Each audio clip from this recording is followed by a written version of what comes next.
Olá, bom dia, alunos. Hoje é o dia 25 de agosto de 2021.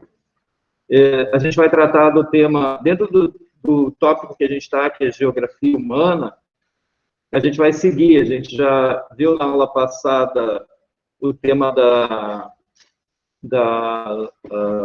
dos tipos de pirâmide etária. Na aula anterior tínhamos visto a pirâmide etária.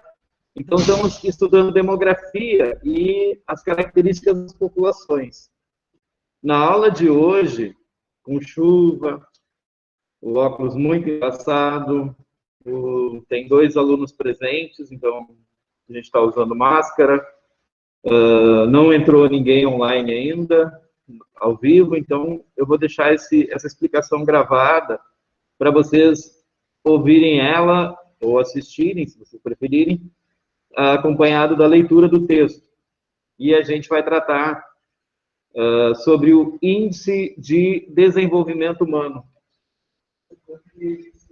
Se tu entrar online, vai dar microfonia, né? Porque o teu áudio vai captar o meu e aí vai ficar repetindo no infinito. Mas, Luiz Fernando... Oi, Luiz Fernando. Bom dia. Bom dia, professor. Eu estou explicando aqui que eu estou gravando a aula de hoje, que está muito úmido, está difícil até de colocar o óculos, mas a gente vai seguir com os temas que a gente vem vendo nas últimas aulas, que é demografia, o estudo das populações. E a gente já viu, então, a pirâmide etária, os tipos de pirâmide etária. E se vocês forem olhando ali nas datas, vocês vão ver esses temas. Tem textos de todos eles e tem as gravações que eu posto, como essa que a gente está fazendo agora, além dos vídeos que eu seleciono de outros professores que gravam em estúdio, com som melhor. Vão ouvir aqui o barulho da chuva, vão ouvir barulhos aqui da escola, e esses vídeos gravados em estúdio têm uma produção gráfica melhor. Eu acho muito interessante para vocês assistirem. Independente disso, eu prefiro sempre gravar, para que vocês me vejam, e para que a gente fortaleça esse vínculo. São os últimos meses de estudo de vocês no ensino fundamental. Aqueles que conseguirem acompanhar as aulas vão para o ensino médio ano que vem. E eu sei como isso é importante para vocês, então eu gosto que esses eventos tenham além de decorar, de tentar lembrar disso, que vocês formem uma memória afetiva, porque ela é muito importante depois na hora de fazer o vestibular, fazer as provas do Enem, fazer concurso. A gente sempre que é marcado de uma forma afetiva, tem uma memória, é mais fácil resgatar o conteúdo que a gente já viu agora. Mas imaginem que entre eu terminar o ensino fundamental e eu fazer o vestibular na URGS, se foram mais de 10 anos. Então eu tinha que me lembrar de coisas de quando eu era criança, adolescente, e eu já estava lá perto dos 30 anos, quando eu comecei a tentar o vestibular. Então, a memória afetiva foi muito importante para mim recuperar a matéria que eu tinha estudado anos atrás. E o que eu gostava de estudar também foi muito importante. Qual é a matéria que a gente gosta mais? Eu escolhi o curso mais propício para o que eu tinha mais habilidade, porque era o que eu mais gostava, e funcionou, consegui passar, estou aqui dando aula para vocês hoje.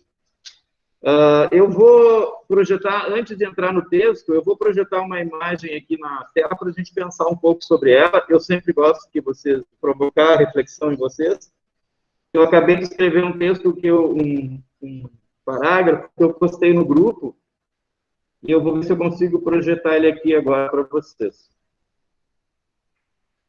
Eu vou procurar aqui, é difícil a gente conseguir... acho que eu vou ter que abrir. Esse aqui.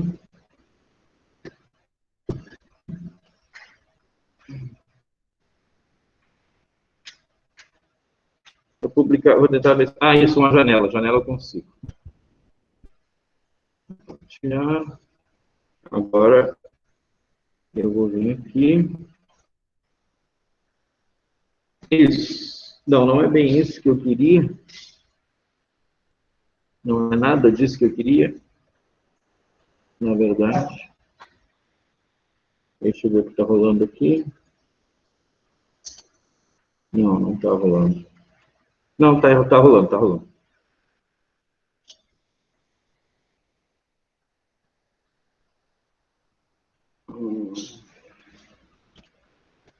Está aparecendo aí na tela?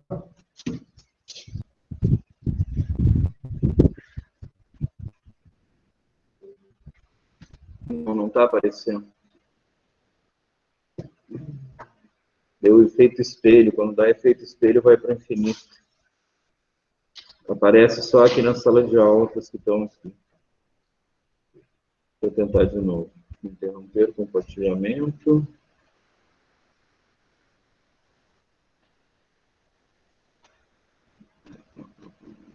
Cancelar. Vamos ver se eu consigo ter uma janela. Não.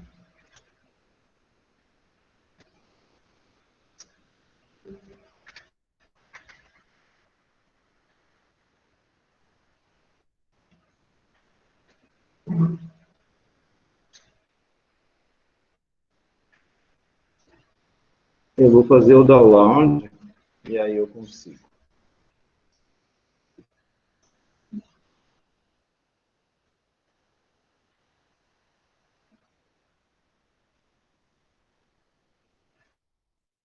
Muito bem.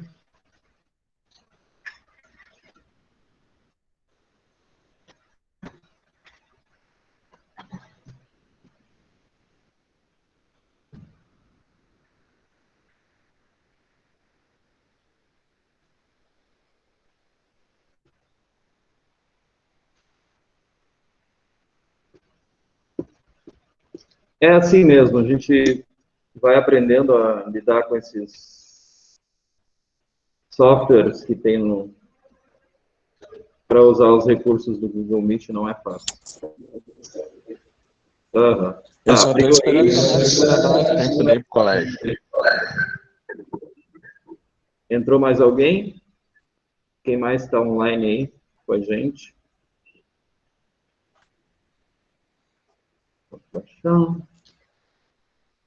Eu estou transmitindo a aula para quem puder assistir ao vivo e, ao mesmo tempo, estou gravando ela para o pessoal que só vai ter condições de acessar depois. O sinal da internet está um pouco instável por causa da chuva e também temos o barulho, a umidade, o meu óculos embaçado. Mas depois a gente vai ter ali, na matéria de hoje, uns vídeos de estúdio, daí vídeos com produção melhor, que vai explicar a matéria. Eu quero... Vamos ver se uma guia dá. Não dá. Uma janela, talvez dê. Deu. Vamos ver se vai. Acho que deve estar projetando.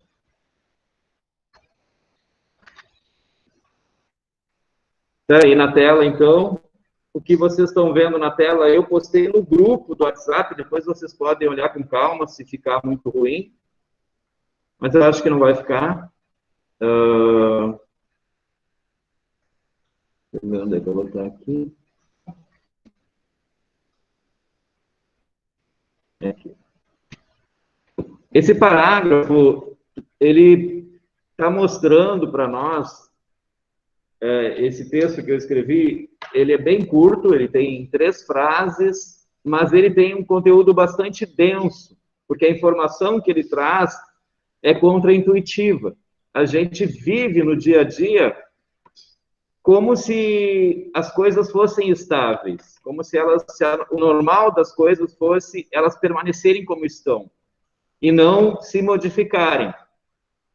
Quando, na realidade, o que se verifica na realidade é uma constante mudança em qualquer fenômeno que tu observe, sob qualquer perspectiva, as coisas, os objetos, os seres do mundo não deixam de se modificar. Então, a primeira frase diz assim: somos diferentes uns dos outros, em intensidades que vão do muito semelhante até o incompreensível. Então, há pessoas diferentes da gente que nós achamos muito parecidas conosco. e a gente entende e interage bem com elas. E há pessoas muito diferentes de nós que a gente costuma considerar até incompreensível. Ela tem um modo de vida que eu entendo se a pessoa é parecida comigo e tem um modo de vida que eu não compreendo se ela é diferente. Então, dessa primeira frase, a gente tem que concluir que também, se as pessoas podem ser estranhas para nós, nós podemos ser estranhos para elas. É evidente que quanto menos a gente compreender alguém, mais esse alguém também vai nos achar incompreensível. A segunda frase continua dizendo: do mesmo modo, nos diferenciamos de nós mesmos ao longo do tempo, em medidas muito variáveis. Então, existem coisas que eu, pensando em mim mesmo, há 25 anos atrás, mais tempo do que a maioria dos alunos aqui já viveram, eu me sinto estranho a mim mesmo, porque eu me transformei. Então, eu pensava de um jeito quando eu era adolescente, eu pensava de um jeito quando eu era solteiro, eu pensava de um jeito quando eu não tinha filho, e isso tudo me transforma, me modifica quando acontece. Eu não sou mais o mesmo Marco depois que eu me formei como professor. Deixei de ser o Marco Antônio criança quando eu comecei a trabalhar na enfermagem. Deixei de ser o homem que eu era quando eu me tornei pai. Então, todos esses momentos da vida nos modificam. Isso é extremamente importante da gente comunicar, ensinar, comentar, explicar para os adolescentes, porque nunca se muda tão rápido na vida quanto na adolescência. Na velhice, a gente vai passar por uma mudança extraordinária, que é quando a gente tem um neto, ou passa a ter uma relação de amor e afeto com uma criança, porque a gente está velhinho, né, e passa a amar uma criança, alguém que vai sobreviver a nós mesmos, né? Então, a gente sempre muda. Em relação a nós mesmos, a gente se diferencia, mas a gente nunca se diferencia tanto quanto na adolescência, que a gente percebe no espelho as mudanças, ao longo do decorrer de poucos anos. E aí eu encerro esses 3 frases com a última frase que diz, no entanto. Então, apesar da gente ser muito diferente dos outros, às vezes, e muito diferente de nós mesmos ao longo do tempo, a nossa existência, nosso estar aí no mundo, né, estar no aí do mundo, estar aqui, estar em qualquer lugar, em qualquer momento da vida, é comum no sentido biológico do destino de nossos corpos, porque todos nós vivemos uma vida biológica que tem o mesmo destino, e no que eu chamo, e alguns autores chamam de vida nua, por trás das nossas distinções sociais. Então, atrás do técnico de enfermagem, do professor, do piloto de avião, do psicólogo, do estudante, do pai, da mãe, todas essas distinções sociais, existe uma vida. E nisso nós somos todos iguais. Percebem? Existe, então, um elemento de diferenciação entre nós, na medida em que a gente estuda, e existe um elemento de igualdade, simultaneamente, ao mesmo tempo. Há algo em comum entre eu e a pessoa que eu acho mais estranha, né, que é a vida. Nós dois somos seres vivos. E há todas as diferenças, inclusive aquelas que nos fazem não compreender o outro.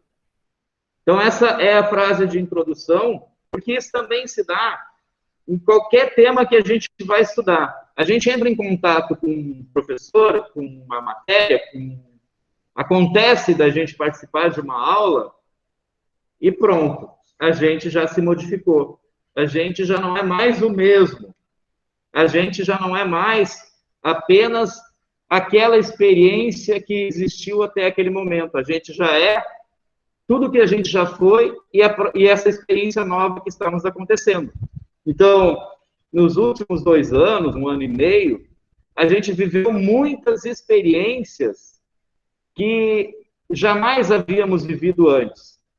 E elas são experiências que afetaram a todos ao mesmo tempo, o que é muito raro, né? Somente nas guerras, nos terremotos, nas catástrofes, que as pessoas costumam ser afetadas todas ao mesmo tempo por um mesmo fenômeno. E é, no caso, a pandemia de Covid-19. O fato do coronavírus ter se adaptado ao organismo humano no final de 2019, né, e ao infectar os seres humanos, causar a Covid-19.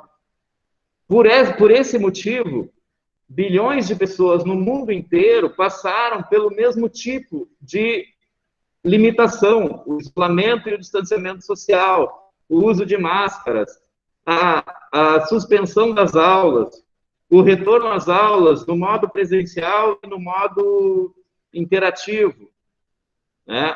O auxílio emergencial de R$ 600 para as pessoas. Tudo isso são coisas que afetaram todos nós ao mesmo tempo. E nós estamos ainda vivendo esse fenômeno.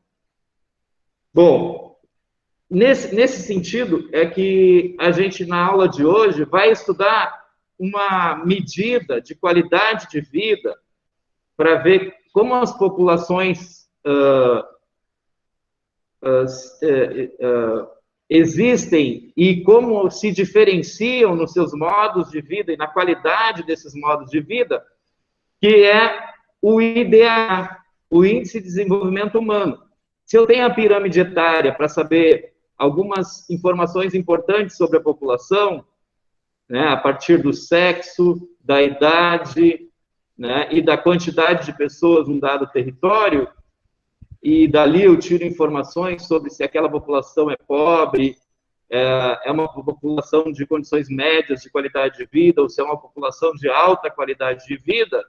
Do mesmo modo, eu tenho um outro instrumento criado num órgão das Nações Unidas por 2 cientistas da Índia, eu acho, se não me engano, que criaram, então, essa medida chamada IDH, Índice de Desenvolvimento Humano. Eu vou projetar para os alunos que estão me acompanhando aí de casa o texto que vai estar impresso aqui na escola, que os alunos que estão presentes copiaram, e que vocês podem acessar e ler ele na tela do dispositivo que vocês estiverem usando. Pode ser o celular, pode ser o computador. Ele é o documento que orienta o passo a passo das aulas de geografia da T6, né? Então, que vão terminar o ensino fundamental de vocês. Eu sempre optei por colocar como título o dia, né? Então, a aula do dia 25 de agosto. Como no dia 25 de agosto, que é uma quarta-feira, é sempre as mesmas turmas que eu dou aula, então, vocês já vão saber que é a aula de vocês da quarta-feira, no dia 25 de agosto de 2021. O título do texto é Países com Baixo Índice de Desenvolvimento Humano. Se vocês procurarem lá no conteúdo da aula de hoje, vocês vão encontrar a página da internet de onde eu tirei esse conteúdo. E aí, com ele tem fotos, ilustrações e os links que levam para detalhes do conteúdo, para ampliar o conteúdo. Então, o texto inicia dizendo que o PNUD, que é o Programa das Nações Unidas, da ONU, para o Desenvolvimento, ele criou o Índice de Desenvolvimento Humano, foram 2 cientistas sociais que criaram, para medir nos países. É possível medir o IDH de uma vila em Porto Alegre, de um bairro, de um estado, de uma cidade, de um país. Ele foi criado para medir o índice de desenvolvimento dos países. Mas, uma época, não sei se ainda está no ar, a gente acessava o site da prefeitura e via o IDH calculado por região de Porto Alegre, por bairro e vila. Porque, como ele está relacionado a fatores diferentes, ele também varia conforme esses fatores estão distribuídos por um território específico, que pode ser os bairros de uma cidade. Embora ele tenha sido criado especialmente para estudar a qualidade de vida nos países.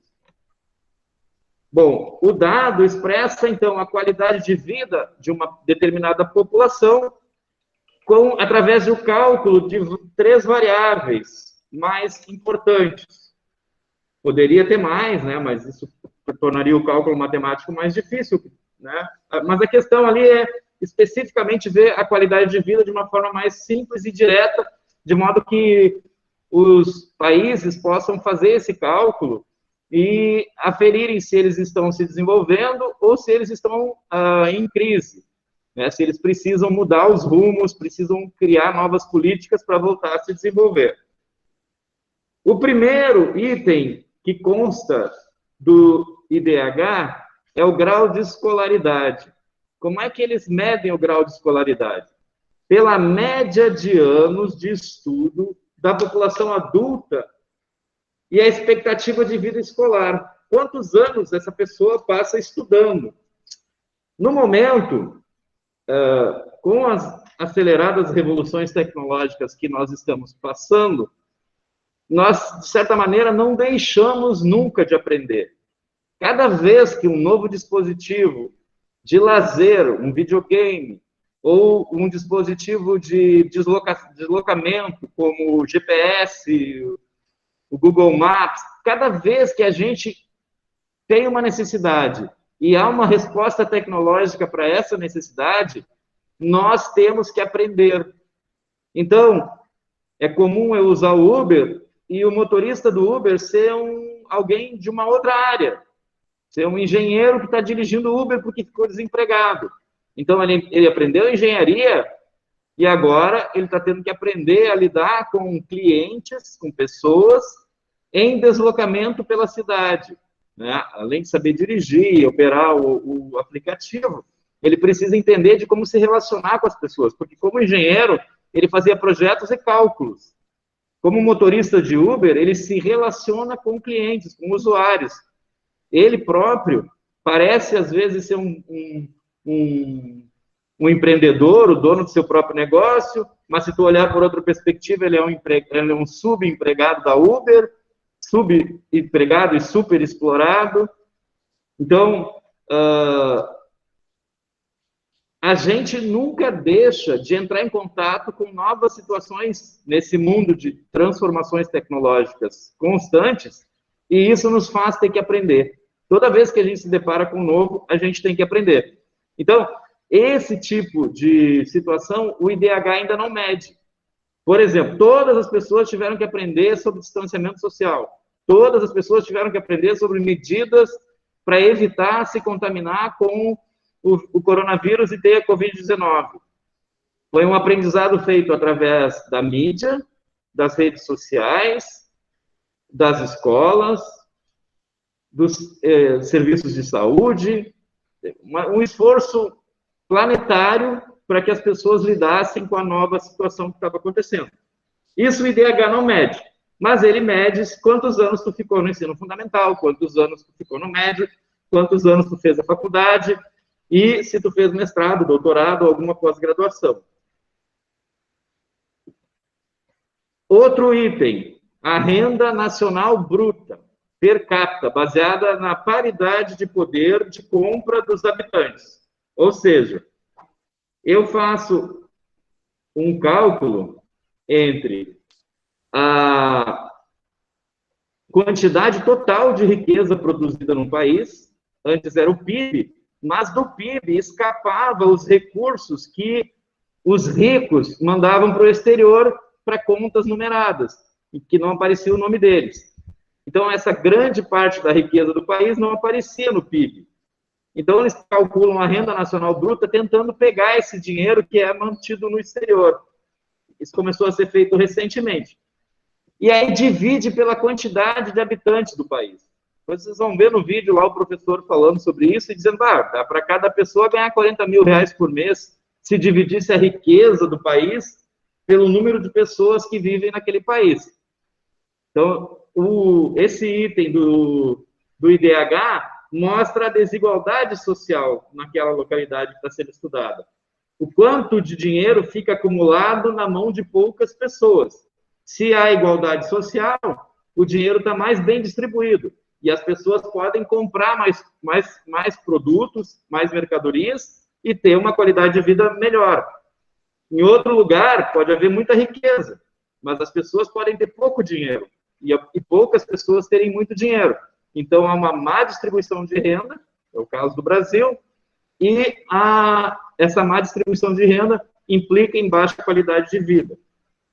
O último item é a saúde. E a saúde baseia-se na expectativa de vida da população e, claro, quantos anos as pessoas vão viver e tem de expectativa de vida, isso é calculado lá na pirâmide etária, lembra que a gente falava? Quanto mais pontuda a pirâmide para cima, mais significava que a população tinha poucos idosos, né? Então, dependendo do formato da pirâmide social, a gente vê uma população com mais expectativa de vida ou com menos. Então, usando esses 3 itens e se aplicando aí uma fórmula matemática a eles, a média geométrica, e calcula-se, então, através da raiz cúbica, um índice que varia de 0 a 1, sendo que quanto mais próximo de 0, menor o IDH. Então, se é 0,3, é um país miserável. Se é 0,6, é um país que está se desenvolvendo. E se está acima de 0,8, 0,9, quase 1, é um país rico, um país que tem aí um desenvolvimento social avançado. Aqui tem uma lista, não sei de que ano é, mas eu acho que já é depois de 2010, que mostra os países com o IDH mais baixo.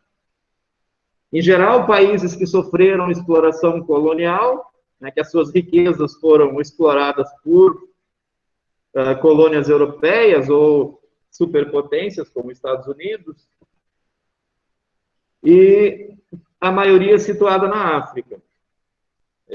Você vê que o 0,4 está bem distante de 1. Né? A gente vai chegar lá, 0,999 é quase 1. Então, quem está perto do 0,9 tem uma qualidade de vida melhor. Então, são países com baixíssimo nível aí de IDH. Eu olhei, vou projetar para vocês agora, para a gente encontrar o Brasil. Vou colocar lá no site. Vou parar a apresentação. Vocês podem falar aí, quem está em casa, quiser fazer pergunta, pode me interromper. Porque o pessoal que está na aula também pode fazer interrupções.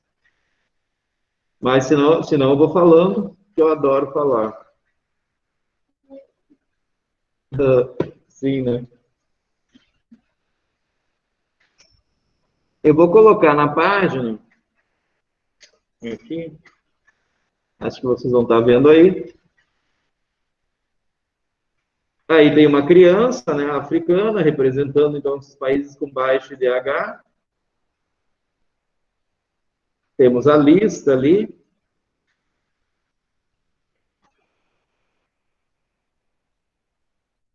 A gente tem um texto sobre o crescimento do IDH brasileiro até 2014, 2015, 2016. Depois a gente teve uma retração, a gente já sabe disso, por causa do desemprego, do retorno da inflação. As coisas estão piorando esse ano por causa dos efeitos da pandemia sobre a economia. O fato de que o Brasil tem uma economia voltada para a exportação, a gente ganha muito dinheiro exportando cereais, produtos agrícolas e da pecuária para grandes potências econômicas, como a China, mas esse dinheiro enriquece uma parte pequena da população. Não chega a ser distribuído para todos os brasileiros o dinheiro dos commodities, lá da exportação de soja, ou de frango, ou de carne bovina, ovina, suína. Isso vem para a mão das pessoas que exploram esses negócios. A gente se alimenta da produção da pequena agricultura, do pequeno agricultor, arroz, feijão, aipim, mandioca, sei lá, todas as coisas que compõem a mesa do brasileiro são produzidos por pequenos agricultores e esses agricultores estão em dificuldade para produzir. Já é clássico, todo mundo já se lembra assim, que é o leite que a gente bebe da caixa de leite, aquela caixa de longa-vida, é mais barato que a caixa. Quer dizer que o cara que cria a vaca, que produz o leite, entrega para a indústria, colocar ele nas caixas de longa-vida, pasteurizar e colocar para o consumidor, ele ganha muito pouco. E quando a gente compra no mercado leite esse de caixinha de longa-vida, na verdade, a gente está enriquecendo a indústria que usa e explora o mercado do leite, porque o leite é muito barato. A caixa chega a ser mais cara que o leite. Então, o pequeno agricultor, que é o produtor de leite no Brasil, assim como o produtor de saladas, de hortigranjeiros, esses outros produtores de feijão, que é um prato que está sempre na mesa do brasileiro, eles são produtores pobres, tem um baixo retorno. Por quê? Porque ele está vendendo para o mercado nacional, e o mercado nacional tem um consumo em real.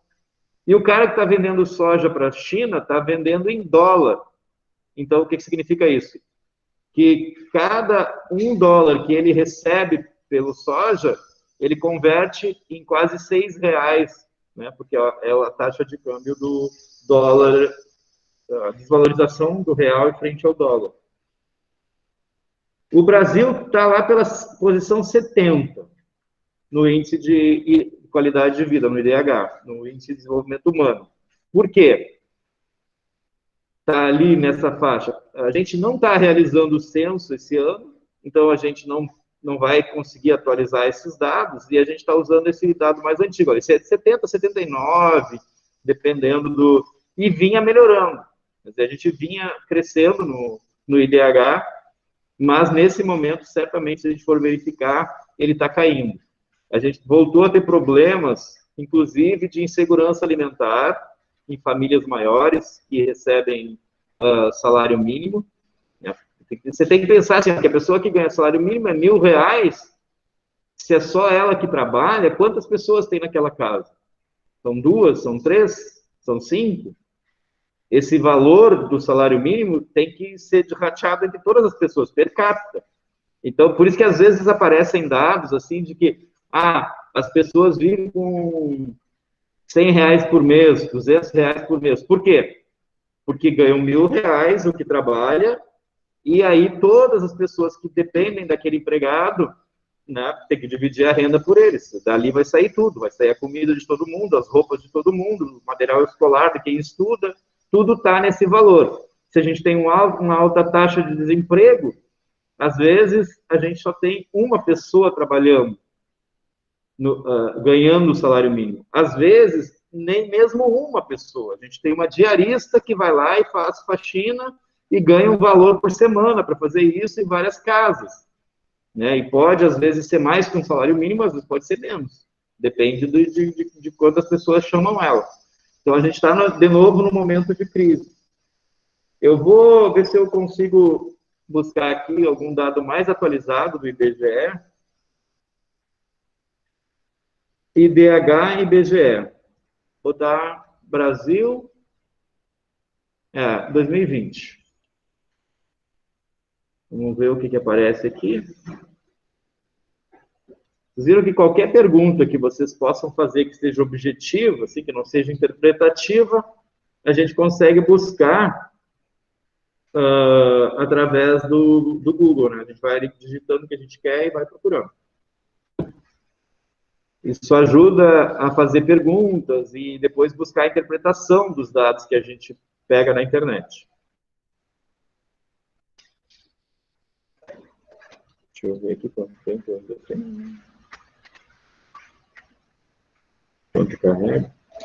Agora a internet ficou lenta. Não entra a página.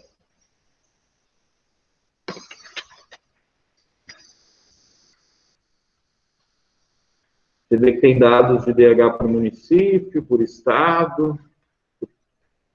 Mas eu queria o dado do IBGE. Só que tá demorando aqui. Demorando mesmo.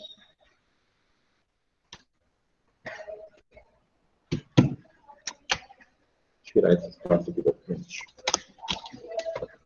Às vezes chega uma pessoa ali na porta e o sinal da internet cai. A pessoa para ali e faz sinal. Ela impede.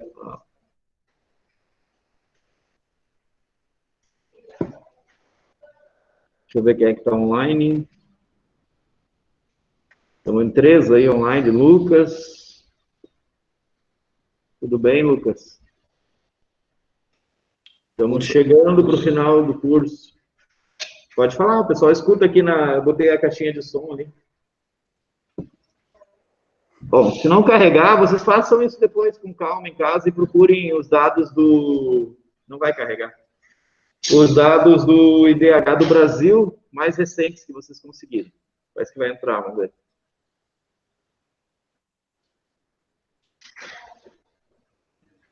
Não, vai entrar na página principal.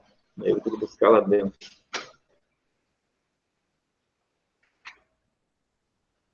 Todos os dados da economia, dos empregos, eles estão nesse site do IBGE. Eu recomendo sempre procurar sites oficiais para não cair aí nas falcatruas da internet. Bom, pessoal, é bastante tempo já que eu estou gravando. Depois, para carregar, para os alunos assistirem, fica complicado. Eu vou deixar isso como tarefa de vocês darem uma olhada depois no IDH do Brasil, já que a internet está longa aqui, está demorada. Foi muito legal aí ter o pessoal em casa e também quem vai assistir depois. Aí tá, o pessoal está caindo, mas fiquem tranquilos que eu vou postar ainda até o final da manhã a matéria ali. Valeu, Lucas. Valeu quem estava online aí. Um abração para vocês e bons estudos. Vou interromper a gravação agora. Tchau, pessoal. Tchau. Tchau, tchau.